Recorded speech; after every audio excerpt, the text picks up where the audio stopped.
Good morning, Menham family, and welcome back here to the vlog. I hope all of you guys are having an awesome Sunday. Well, by the time you guys see this, it's gonna be a Wednesday, but as I'm filming this, it is a Sunday, so nonetheless, obviously, with all sorts of crazy things happening in the reptile hobby, you hear everybody, I feel like it's time to debunk several more reptile myths that so many people still believe to this very day, you know, and it just kind of makes you, as a reptile lover myself, it kind of drives me a little crazy that it's literally 2022 and there are still certain people out there that believe in these reptile myths, you know.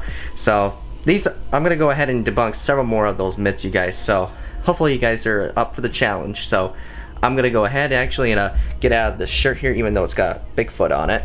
I'm gonna go ahead, get dressed, so I can actually look more professional for you guys. So let's go ahead and get her started. If you find a baby snake, a mama is going to be close right by to it. The truth is that snakes really don't actually nurture their young. Usually maybe an hour or two at the most after baby snakes are born, the mother might actually stick around with the young, but she won't really actually protect them. She's actually trying to rest actually after working really hard actually on trying to reproduce. So it's kind of silly to think that when people think there's a baby snake nearby, they always think there's the mom. But the truth is that, I mean, the mother snake could be nearby, but just because she could be nearby does not mean she's protecting her babies. She probably just got done having them, so that kind of clears up that kind of silly myth right there. Just wanted to also inform all of you guys watching this, by the way, is that I just released some brand new merch that finally just dropped on Teespring, you guys. The link's gonna be right down in the description, you guys. So go ahead and get yourself some Winter Wonderland merch right down in the description, you guys. It's only gonna be available for only a couple months, so only a limited time edition, everybody. So go ahead and get yourself some brand new merch, you guys. And probably this Black Friday coming up here pretty soon, we might do a one-day discount for you guys as well. So nonetheless though, if you guys enjoy it, well, let me know what you guys think in the comments down below, and let me know on Instagram if you guys did buy the merch, you guys. Tagging me on Instagram, you guys, with the right here on the screen. So let me know what you guys think about the new merch too, designs, by the way. So anywho, you guys, let's get back to this video. Alright, my mom's waiting for me because she's actually about to shave my head off completely, so I'm not gonna lie, I kind of do prefer this kind of hair, but I think it is due time for a haircut. So my mom's got the equipment out there already set in the kitchen table, so this shouldn't take too long. Hopefully just only no more than 5 minutes, but I'm gonna miss this hair, but I think it is time for it to go.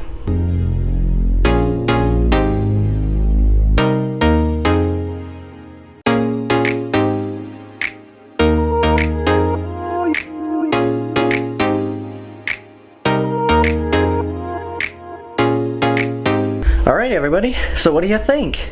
My haircut look good? Or should I actually cut some more off of it? Let me know what you guys think in the comments down below. So let's go ahead and continue on with today's vlog. Snakes don't bite underwater.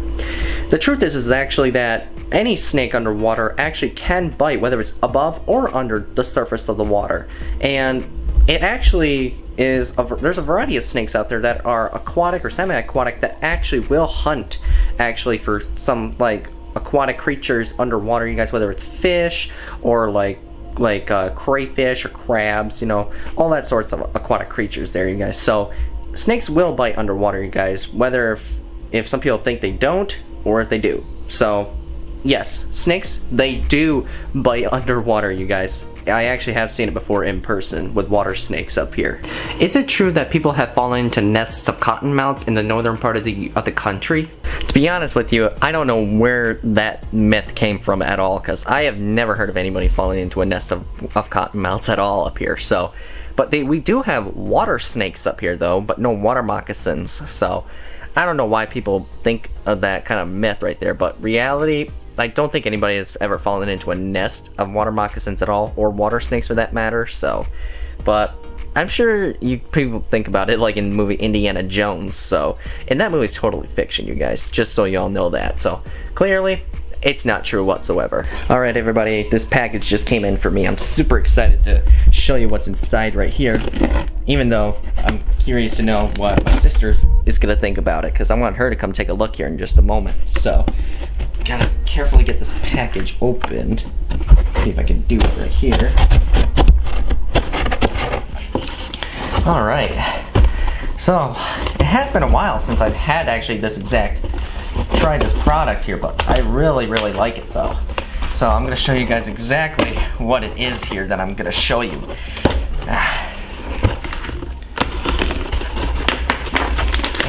Come on, get this pile of paperwork out of the way. Everybody, oh, wait. Oh, it's upside down. I had it. The packaging is upside down, of course. The packaging's upside down. But anywho though, I'm so excited to reveal this to you all out there watching this. Yeah. Oh, yeah, there we go, everybody. So, this is it. This is what I have been waiting for quite a while now. We got some more of the Prime hydration drinks that were literally created by Logan Paul and KSI. So I'm gonna go ahead and actually give one of these a whirl here in a little bit, you guys, because I actually, a co-worker of mine at work actually gave me a couple bottles of this stuff, and at first I really wasn't a fan of it, but after I tried the first bottle, I was hooked onto it instantly. It was so good, and these are supposed to be extremely healthy hydration drinks for you guys. So, and I cannot wait to try these out, you guys. The link is going to be down in the description to the website if you guys want to get some of the more of their Prime stuff down below, because literally all this stuff though for these guys, it sells out pretty fast. So if you do get some online right now, make it quick, you guys, because some of the stuff it's going to be gone for a while, but this purchase was so worth it. So I'm going to go ahead, give this stuff a try, and I'll actually inform you guys later at how it tastes. If a snake is small, it probably means it's a baby, right? So now this myth is kind of sort of true and not true. A majority of snakes that do have live young or hatchlings, as I say, they do start out small. But there are some certain species of snakes out there in the world that actually do stay quite small, even especially as an adult, you guys.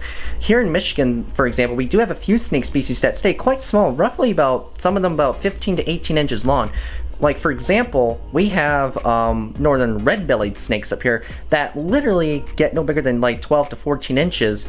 And we have some certain species of brown snakes up here in Michigan as well that get about 18, 19 inches long. And I believe there's a couple other species here in Michigan that stay quite small, no bigger than 2 feet. So, but it's not entirely true that if you do see a small snake, that doesn't exactly quite mean it's a baby one. So, a majority though do actually have live young and start out hatchlings, but there are, again, some snake species out there actually do stay quite small, especially if you don't know whether if it's a young one or an adult. So, but it's always actually kind of cute when you do see a small snake in the wild at the same time. If a snake rattles its tail, that must mean it's a rattlesnake. Does it? The actual answer to that question, to that myth, is actually no. Just because a snake rattles its tail doesn't always mean it's a rattlesnake. Now, when it comes to other species of snakes out there, such as like rat snakes out there, as a huge example, a majority of them actually do kind of use a mimic. They actually will. Gibberish, jeez, oh Pete. Many species of rat snakes, including corn snakes, like my girl Ariel in here, they'll actually use their tail and vibrate it, actually kind of similar to that, a mimic of a rattlesnake, kind of like to scare away a predator that they feel threatened by. And a majority of those rat snakes will do the exact same technique, you guys. So, and by the way, all rattlesnakes, by the way, are pit vipers, just so you all know, everybody. And a majority of other snakes out there that mimic their kind of rattle vibrations, it's always best to not take it too serious. But at the same time though, a lot of us out there have told people before, if you don't know what kind of snake you've just encountered, do not walk up to it and pick it up, you guys, because obviously there are some people out there that have gotten themselves in serious life-threatening situations with some certain snakes that they thought it was the opposite kind. So with that being said, it's always best to leave the wild animals alone a majority of the time if you don't know what kind it is. So, but regardless though, yeah, a majority of snakes, they are not rattlesnakes. Unless you encounter one in the desert or somewhere in Mexico. So, anywho though, yeah, do not panic if you encounter a certain snake if you don't know what kind it is. But, like I said, just leave it in the wild and back away from it slowly. Some snakes have the ability to literally have venomous breath. I don't know how to put that, but is that even a real thing? The truth is, that is absolutely false, everybody. There is specifically any snake species on Earth that actually can literally use venom use venomous breath. I don't know where that even comes from, to be honest with you. But there are a few species of spitting cobras that are found in parts of Africa and Asia that kind of use their venom as a defense mechanism. Actually, instead of using it as like an atomic breath, like not like Godzilla, you guys. And they kind of actually use it, like I said, defense mechanism if there's a potential threat near them. And they can actually spit their venom out about 10 to 15 feet, which is quite a distance for a unique species that can actually just spit just a few droplets out in that distance. And this is because the way how it works is usually inside the skull of a spitting cobra. It depends on like the structure of muscles and the design of their fangs. So in reality, though, in general, there's no like snakes or any reptiles that use venom as like a toxic like breath.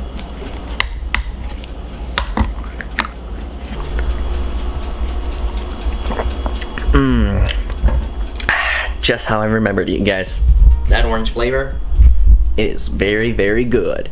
Alright, boys and girls, that's gonna do it for today's vlog here. So, there were quite a few more reptile myths that I wanted to debunk for all of you out there that have no knowledge of reptiles out there as well. So, and again, like I said earlier in the video, if you don't know what specific snake or any reptile you encounter, it's always best just leave it be where it's at, you guys. Because really, so many of us out there in the reptile community have addressed this so many times over and over and over again. So, and people need to realize that, you know, because these are wild animals, you know, and most animals bite, you guys. Actually, all animals do bite, but there has to be an apparent reason for that.